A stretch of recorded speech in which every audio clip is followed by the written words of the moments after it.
Mary Wollstonecraft was born on April 27, 1759, and died on September 10, 1797. She was born in London and raised by her mother, who died in 1780, and abusive father. In 1784, Mary, her sister Eliza, and her friend Fanny started a school to further the education of young girls in Newington Green in England. Inspired by this experience, she later wrote her work called Thoughts on the Education of Daughters in 1787, which focused on the education of women as well as her opinions of marriage. After Fanny's death and the closing of the school, she worked as governess in Bath, England, which helped her eventually realize she did not like domestic work. Mary then became a translator and advisor to the acclaimed publisher of radical texts, Joseph Johnson. A Vindication of the Rights of Woman, Wollstonecraft's non-fiction work, was published in 1792. Mary met Captain Gilbert Imlay while in France with some friends. They had a child named Fanny after her friend. He left her and she married William Godwin, philosophical anarchism founder. She was against marriage due to her feministic views. However, they got married because she became pregnant. Her daughter, Mary Shelley, went on to write Frankenstein. Wollstonecraft died 10 days after giving birth to Mary due to complications.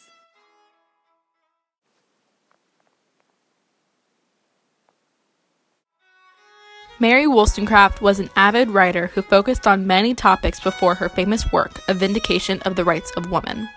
Wollstonecraft originally wrote a response letter called A Vindication of the Rights of Men. This piece was written in rebuttal to a book written by Edmund Burke called Reflections of the Revolution in France.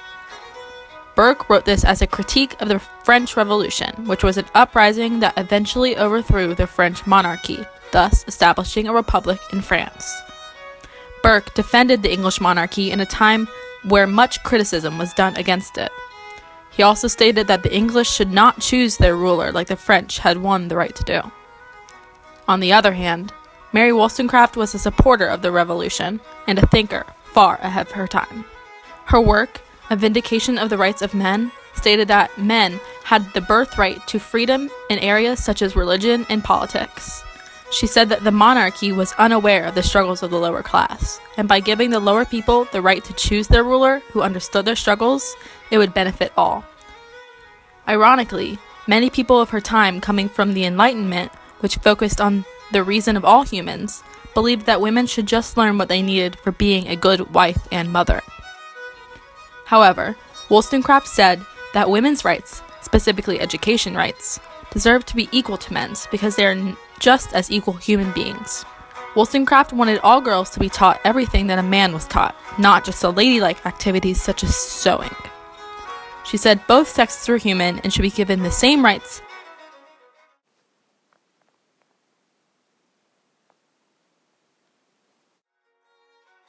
The Vindication of the Rights of Women was the first great feminist treatise or philosophical work published in 1792.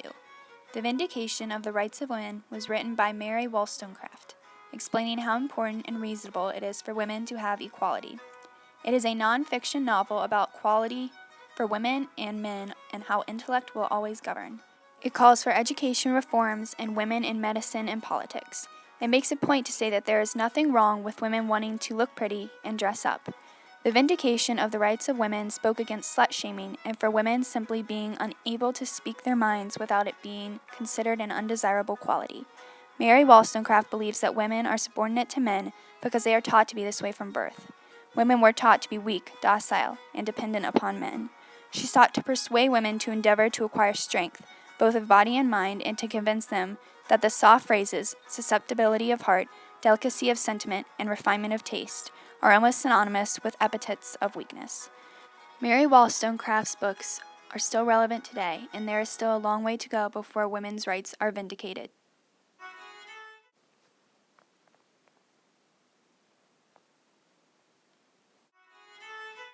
Many assumed that a vindication would be highly disdained from society at the time it came, but that is not really the case. Many biographies of Wollstonecraft state that the first reviews written when the book came out were actually favorable. R.M. James states that most reviewers took it to be a sensible treatise on female education and ignored those recommendations in the work that might unsettle the relations between the sexes. Many thought that the character of women needed to become more independent, rational, and equal to men, but conflicts did arise as expected. Some accused her for resurfacing the ancient wisdom that women were inferior to men. The book did cause controversy, but for the most part, readers and reviewers alike agreed with parts of the book, including a call to action for a reform in women's education. Wollstonecraft's reputation ultimately collapsed because of two events: the course of the French Revolution and the Revolution in England.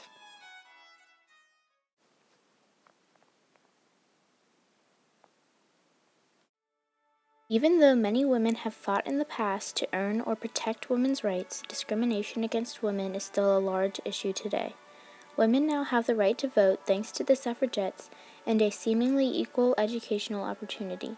But besides these aspects of life, women are often degraded or not given the same opportunities as men. Women still earn 78 cents to a man's dollar, and this is only taking into account the payment of white women. Other racial minorities face an even bigger difference in pay to men with the same job. In 1978, the Pregnancy Discrimination Act was passed, making it illegal to fire a woman because she was pregnant.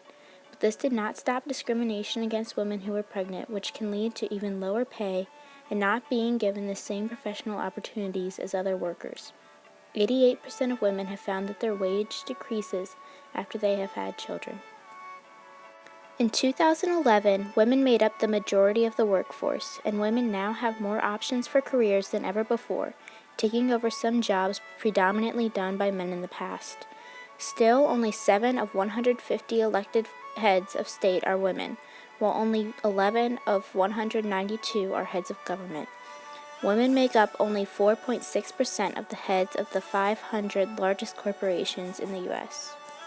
Women are entitled to the same rights as any human being: the right to live free from violence, slavery, and discrimination, to be educated, to own property, to vote, and to earn a fair and equal wage. But as the Global Fund for Women states, only when women have taken leadership and peacemaking roles and have an equal political voice will economies and countries be transformed, and only then will all women and girls have the self-determination they are entitled to.